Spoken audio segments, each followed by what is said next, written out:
époustouflant comme la collection Ralph Lauren aux Arts Déco de Paris, des Bentley, des Bugatti, des Ferrari, en tout 17 voitures exceptionnelles en retraçant 80 ans d'automobile sportive. L'exposition est ouverte jusqu'au 28 août. 9 €, c'est le prix de l'émerveillement. Deuxième volet de parking de footeux avec le Barça. Comme si les Barcelonais ne gagnaient pas assez d'argent, ils disposent gratuitement de toute la gamme Audi, partenaire du club. Iniesta est en A5, Puyol en Q5, Piqué, le petit ami de Shakira, est en A7. A raté l'entrée du parking. Enfin, il y en a qui n'aiment pas Audi. Abidal préfère sa Mini pour la sono. Dani Alves, lui, fait dans la sobriété avec sa Bentley Continental GT. Lui mériterait de rouler en Audi aussi. Ce designer a réalisé une Audi A7 en papier d'1,20 m de long. Il aura fallu à Taras Lescaut, le créateur, 245 heures de travail, 750 morceaux de papier, de la colle et une bonne paire de ciseaux. Le résultat est saisissant. Le film Thor vient de sortir sur les écrans avec pour l'occasion une parodie de la pub Volkswagen. Le petit Darth Vader est remplacé par un petit Thor. La voiture n'est pas la même et la fin est également bien différente.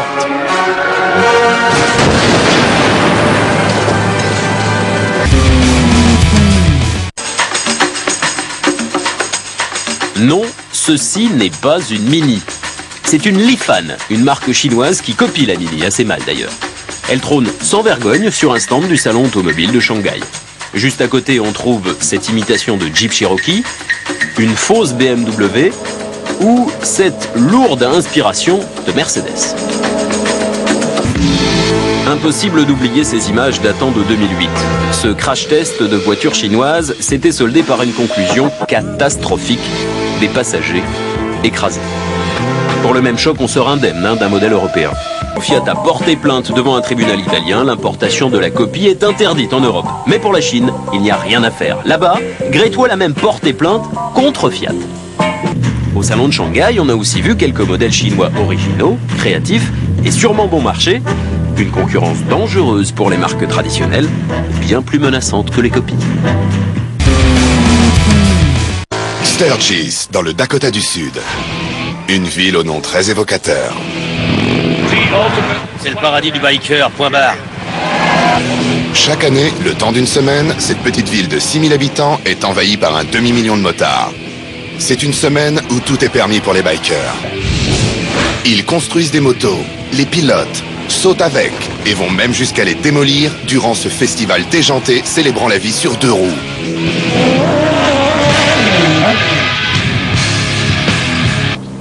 Chaque année au mois d'août, les Black Hills dans le Dakota du Sud sortent de leur torpeur.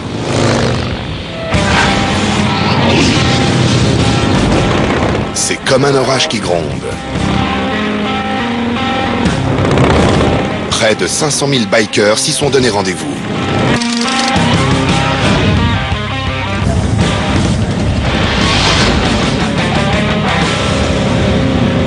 Pour tous les vrais amateurs de moto du continent nord-américain, c'est un rendez-vous incontournable.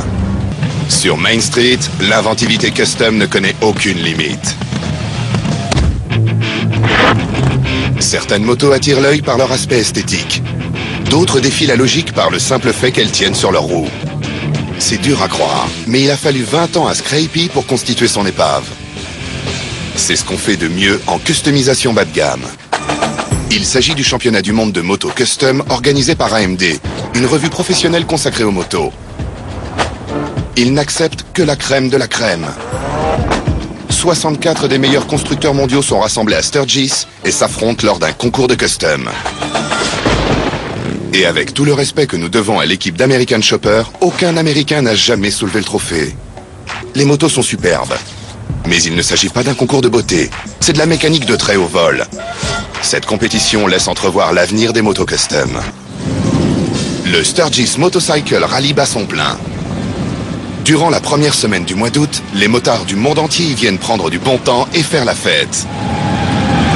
Main Street est l'endroit à ne pas manquer. Dès l'aube et jusqu'à une heure avancée de la nuit, la grande rue de la ville propose un spectacle ininterrompu. La peau y est un vêtement à part entière et tout le monde veut laisser une impression indélébile. Pour le motard lambda, c'est l'endroit idéal pour rouler des mécaniques. Mais pour le biker pur et dur, ce n'est pas la tenue qui compte, mais la machine. Le championnat du monde de moto custom de Sturgis est ce qui se fait de mieux en la matière. Pour certains, Sturgis est leur rêve de toute une vie. Si beaucoup ne viennent que pour la moto, d'autres font le voyage pour d'autres raisons. On a fait la route depuis l'Arizona pour se marier à Sturgis. L'homme à l'origine de cette folie estivale s'appelle Papy Oil. En 1936, Oil, vendeur de motos à Sturgis, fonde un club de bikers, les Jack Pine Gypsies. 2 ans plus tard, les Gypsies convient d'autres motards à courir dans les Black Hills. Le premier rassemblement attire 9 pilotes. La plupart des étrangers à la région campent dans le jardin de Papy Oil.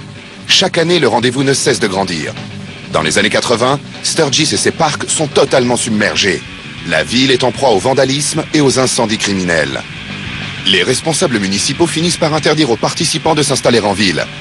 C'est là que Rod Woody Woodruff, un homme d'affaires de la région, entre en scène. Il y a 28 ans, le maire m'a dit qu'il fallait nettoyer la ville de tout ce chantier. Vive Sturgis! Woody crée donc le célèbre Buffalo Chip, un terrain de camping de 8000 hectares pouvant accueillir 80 000 bikers. Ici, tout est permis. C'est un peu comme les fêtes improvisées au lycée.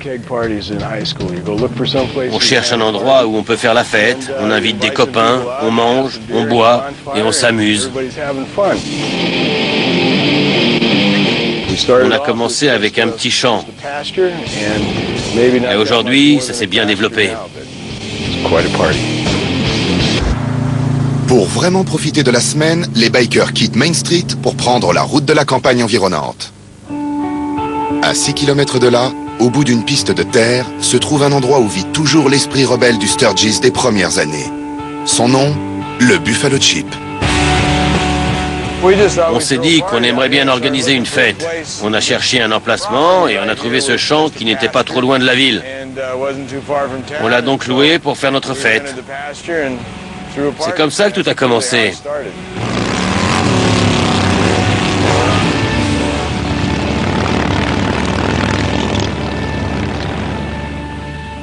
À part une clôture en barbelé, il n'y avait rien. Pas d'eau, pas d'électricité.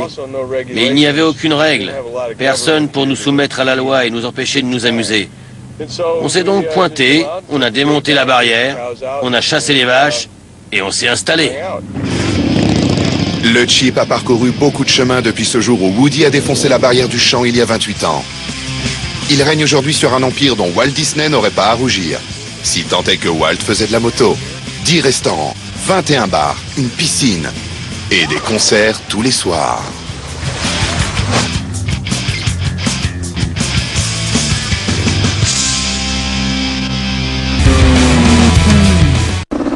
Comme tout ce qui touche à Sturgis, les motos sont au cœur de tous les spectacles de Buffalo Chip.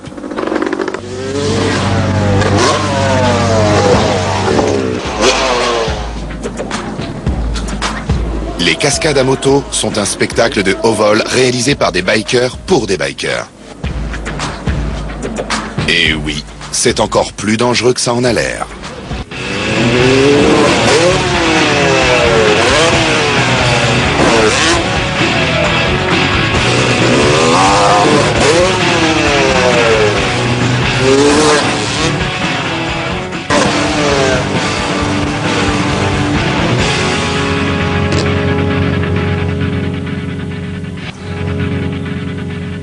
Pendant que les cascadeurs du Chip enchaînent les sauts nouvelle vague, d'autres pilotes préfèrent les frissons à l'ancienne, avec l'aide d'une grosse pente.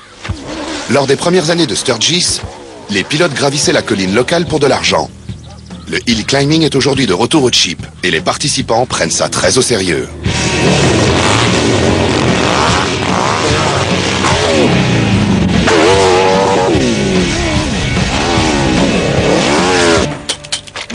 Ma moto est très spéciale. Elle a un gros moteur de 1340 cm3 et le cadre a été allongé pour l'accueillir. Et le bras oscillant a été allongé pour supporter la puissance et surtout pour éviter que l'avant décolle n'importe comment. En fait, elle n'a qu'une vitesse, réglée pour monter à 150 km/h, lorsque la roue arrière adhère parfaitement.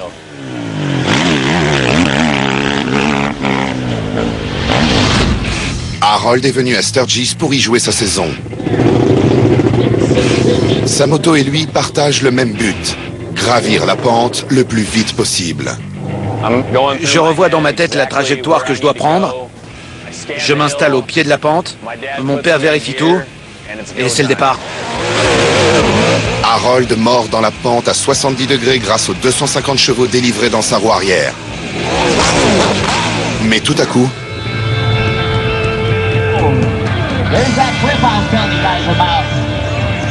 il trébuche à quelques mètres du sommet, ce qui annule son chrono et met sa journée entière en danger. Je me demande ce qui s'est passé, ce que j'ai pu heurter.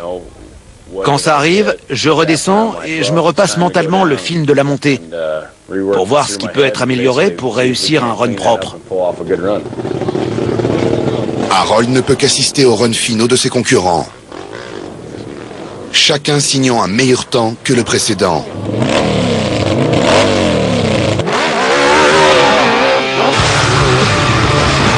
« 7 secondes 21. 7 secondes 13. Puis 7 secondes 08. À première vue, la victoire semble très compromise pour Harold.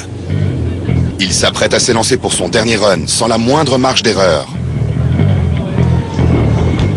On n'a qu'une seule chance de gagner. C'est quitte ou double. La saison entière d'Harold dépend de ce run. Il va devoir faire mieux que le temps canon de 7 secondes 08 s'il veut repartir vainqueur. Si j'échoue, je rentrerai chez moi la queue entre les jambes.